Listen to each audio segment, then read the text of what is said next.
बुद्धं शरणं गच्छामि धम्मं शरणं गच्छामि।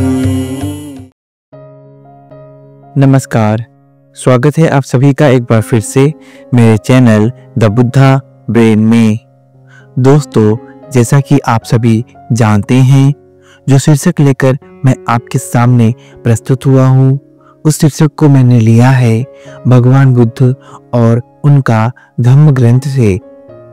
और इस वक्त इस अध्याय में हम समझ रहे हैं कि सधम्म क्या है। पिछली वीडियो में हमने देखा कि भगवान बुद्ध ने कहा कि धर्म तभी सधम्म हो सकता है जब यह शिक्षा दे कि करुणा से भी अधिक मैत्री की आवश्यकता है। मैत्री यानी कि मित्रता, बंधुत्व। मित्रता क्या है, मैत्री क्या है और यह जीवन के लिए इतनी आवश्यक क्यों है, इसे हमने अपने पिछले वीडियो में अच्छी तरह समझा था।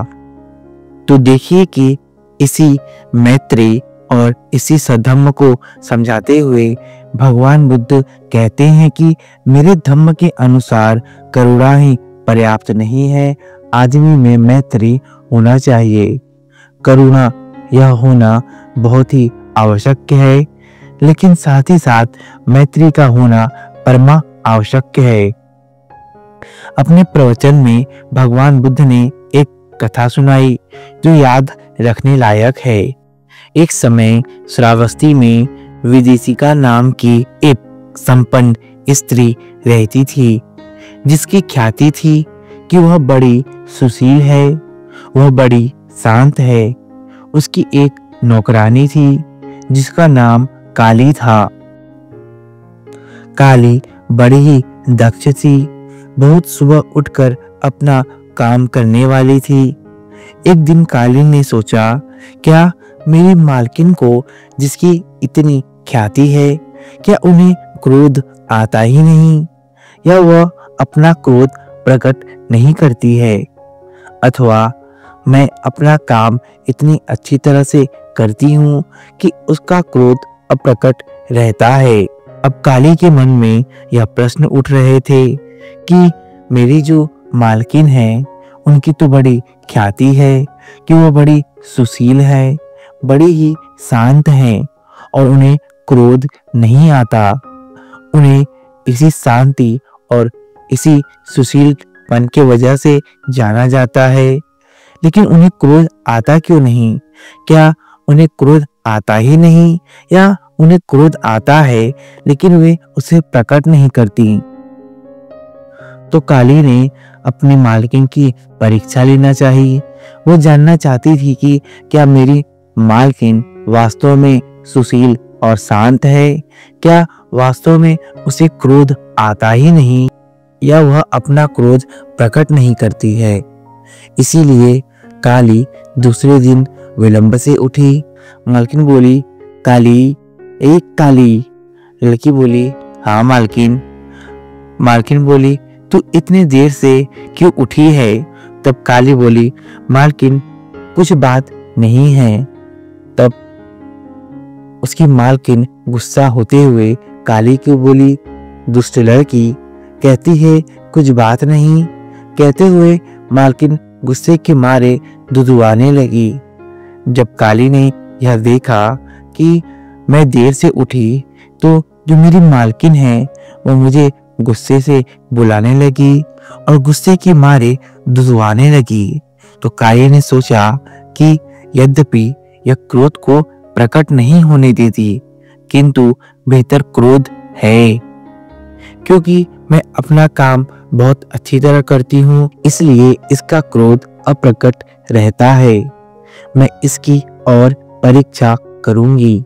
इसीलिए दूसरे दिन वह और भी अधिक देर से उठी। मालकिन फिर गुस्से में आ गई। मालकिन फिर बोली, काली, काली, कहाँ मर गई हो? सुनाई नहीं देता क्या काली? तब काली ने उत्तर दिया, हाँ हाँ हाँ मालकिन, बोलिए बोलिए, क्या हुआ? तब मालकिन ने बोला, तू इतनी देर करके क्यों उठी है? फिर काली का वही उत्तर था कि मालकिन, कुछ बात नहीं है। जब काली के मुंह से यह बात मालकिन ने सुनी तो वो फिर से गुस्सा हो उठी। उसने कहा, दुष्ट लड़की, कहती है कुछ बात नहीं है। कहते हुए मालकिन और भी अधिक भिनभिनाने लगी। जब काली ने यह देखा तो काली फिर से सोचने लगी, हाँ, क्रोध तो निश्चित रूप से है, लेकिन क्योंकि मैं अपना काम अच्छी तरह से करती हूँ, इसीलिए वह अप्रकट रहता है। मैं इसकी और परीक्षा करूंगी। देखिए कि यह काली यह परीक्षा ले रही है अपने मालकिन की, क्योंकि इसकी जो मालकिन थी वह सुशील और शांत व्यवहार की वजह से काफी विख्यात थी। तो काली जानना चाहती थी कि इसे क्रोध आता है या नहीं। इसीलिए काली बार बार अपने मालकिन की परीक्षा ले रही थी। इसीलिए अगले दिन वह और भी विशेष देर कर उठी। मालकिन का गुस्सा उस दिन एकदम चरम सीमा पर था। मालकिन चिल्लाई, काली, काली। लड़की बोली, हाँ मालकिन। तब मालकिन ने बोला, तू आज फिर इतनी देर से क्यों उठी है? काली बोली, मालकिन, यह कुछ बात नहीं है। मालकिन का गुस्सा फूट पड़ा। दुष्ट लड़की, इतनी अधिक देर से उठना और रोज रोज यह कहना कि कुछ बात है ही नहीं, इतना कहा और गुस्से में आकर मालकिन ने दरवाजे की एक अर्गल निकालकर लड़की के सिर पर दे मारी और लड़की के सिर से खून बहने लगा। तो देखिए कि रोज रोज यह काली देर से उठ रही थी। मालकिन को गुस्सा तो आ रहा था, लेकिन वह अपने गुस्से पर नियंत्रण रख रही थी। लेकिन जब मालकिन ने देखा कि काली रोज वैसा ही कर रही है, तो उसका गुस्सा फूट पड़ा। उसने दरवाजा की एक अर्गल निकाली और लड़की के सिर पर दे मारी, जिससे काली का सिर फूट गया और उसके सिर से खून बहने लगा। तब रक्त बहते हुए अपने फूटे सिर को लेकर लड़की चिल्ला चिल्ला कर पड़ोसियों को सुना रही थी, देखो रे लोगो, देखो, देखो रे लोगो, देखो, अपनी क्रोध रहित मालकिन को देखो। इतनी सी बात पर कि उसका काम करने वाली लड़की देर से उठी, वह क्रोध से इतनी पागल हो गई कि दरवाजे की अर्गल निकालकर मेरे सिर में दे मारी और उसे फोड़ दिया। परिणाम स्वरूप विदेशिका मशहूर हो गई कि विदेशिका बड़ी अशांत है और बड़े क्रोधी स्वभाव की है, शांत और विनम्र तो है ही नहीं। देखिए कि जो विदेशिका अपने शांत और सुशील व्यवहार की वजह से जानी जाती थी, अपने शांत और सुशील व्यवहार की वजह से विख्यात थी, उसके इस दुष्कर्म की वजह से अब वह अशांत और क्रोधी नाम से प्रचलित हो गई। तब आगे भगवान बुद्ध भिक्षुक को समझाते हुए कहते हैं, इसी तरह से कोई भिक्षुक भी बड़ा शांत और विनम्र रह सकता है, जब तक उसे अप्रसन्न करने वाली बात न कही जाए।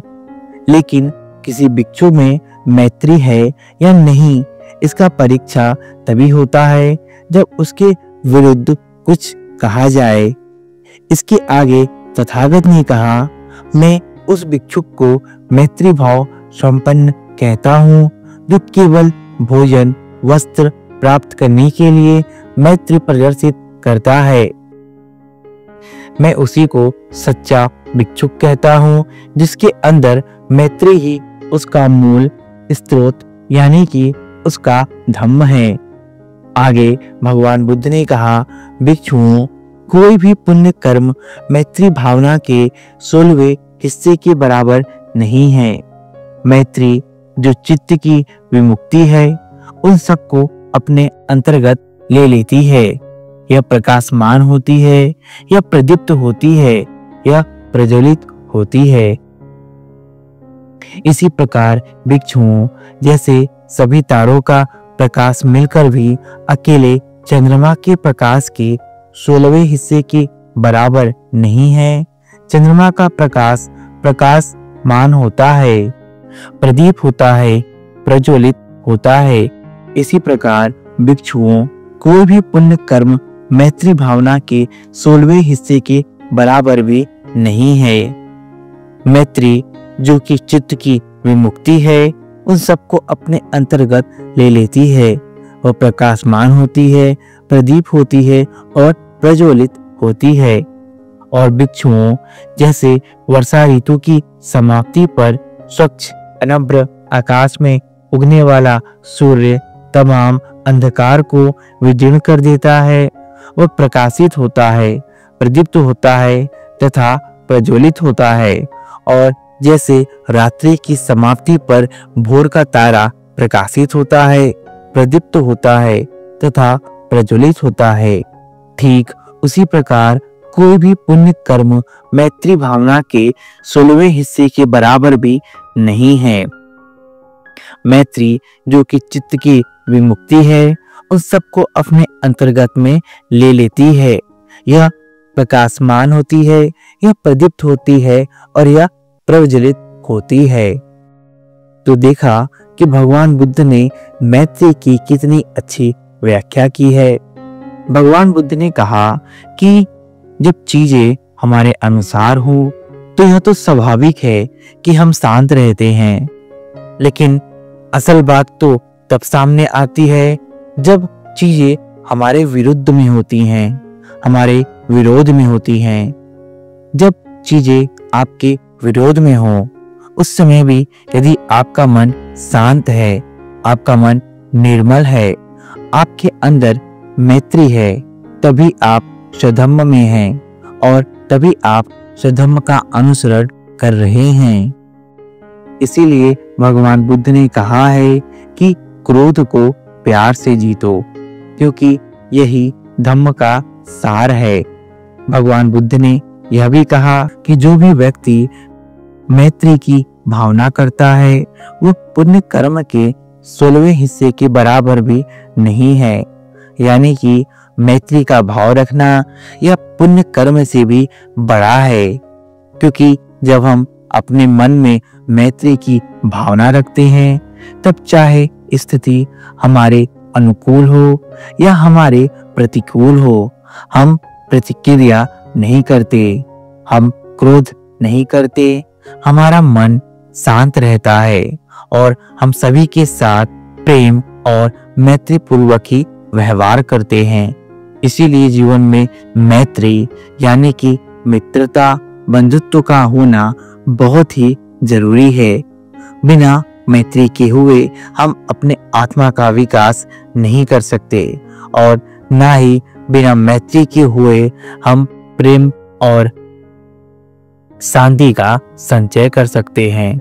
तो आशा करता हूँ कि आप भी समझ चुके होंगे कि मैत्री क्या है और इसे क्यों अपनाना चाहिए, इसे क्यों व्यवहार में लाना चाहिए और कैसे किसी क्रोधी व्यक्ति को अपनी मैत्री भावना से जीत लेना चाहिए। आशा करता हूँ कि आपको यह वीडियो पसंद आई। यदि आपको यह वीडियो पसंद आई तो कृपया इसे लाइक और शेयर अवश्य करिएगा, और यदि आप मेरे चैनल पर नए हैं तो मेरे चैनल को सब्सक्राइब अवश्य करिएगा।